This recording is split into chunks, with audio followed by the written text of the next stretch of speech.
Welcome to week one of our book study on White Awake, an honest look at what it means to be white by Pastor Daniel Hill. If you've signed up to join us, thank you for doing so. If you're peeking in from social media, I hope you find this to be insightful. For those that read the chapter and did the reflection questions, you know that what it did is it told us to look at the experience of Pastor Daniel when he realized that he, in fact, as a white person, had a culture. His realization came from the experience of being at an Indian wedding where he was the officiant, and he made an offhand comment about how he wished he too had a culture like the rich one that he was experiencing from seeing his friend who was from India experiencing all these traditions. And his friend, in response and a surprise to him, informed him that he did in fact have a culture, and that his culture of whiteness is one that always wins. Furthermore, Pastor Daniel had a mentor ask him and invite him to consider where it is that his life has been solely influenced by whiteness, who his teachers are, who his mentors are, who his friends are. And that's a question I want to have for us as a church. Who are our friends? Who are our mentors? Who are those who are shaping and leading us? And how are we being transformed by only white assumptions? I'm a white pastor. I know this to be true. I looked back at my own life and experiences and realized that I have had a ton of people when I came to faith in a primarily white context of Young Life, and then at Seattle Pacific, which was a primarily white context, especially the professors who mentored me and taught me, many of which were white. Granted, I have been fortunate to also be taken under the wing of many great Black leaders in our community who have become not only friends, but are people who have shaped me, that I have Black friends as well. But the thing is, the excuse isn't one that we can just simply say, well, I have a Black friend, or we have some Black people at our church, or even in our leadership. That doesn't count. The thing that counts is how we are seeing ourselves as in a culture that is integrated with people of color, that it's not just merely our own single individualistic culture.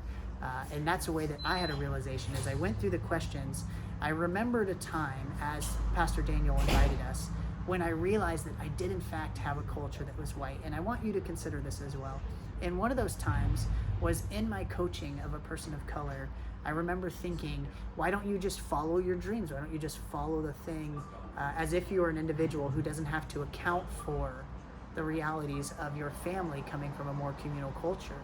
And my friend informed me that he couldn't make that decision on his own, and that I had essentially had an assumption of whiteness that allowed me to think of things as solely an individual, as a West Coast individualistic person. And so I want to invite you to consider, where in our church are we thinking through things through the lens of whiteness?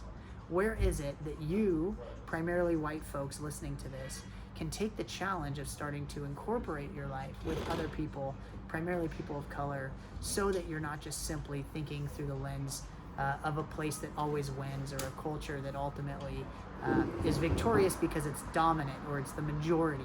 Whereas we as a church, can we be a place that is deeply shaped by the voices of people of color, and not just merely be people who assume that things ought to be the way they are, in the ways that we worship and our preferences together as a community, in the ways that we assume outcomes and how successful our church should be and what it should look like.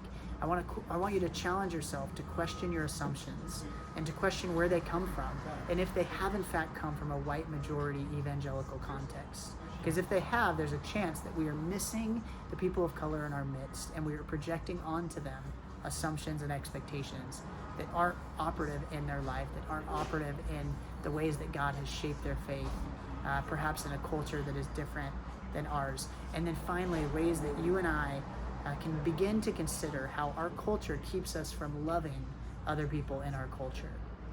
Where is it that we are hindering God's love being experienced by others in our church because we believe that they ought to be like us, and any sort of white assumptions that we bring to the table? I want you to ask and answer that for yourself.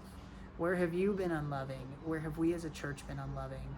And where can we continue to step forward into being more loving and caring for the people of color in our midst and our neighbors who we don't yet know? Where can we enter into their story and into their life, instead of assuming that it's their responsibility to enter in and to assimilate into ours?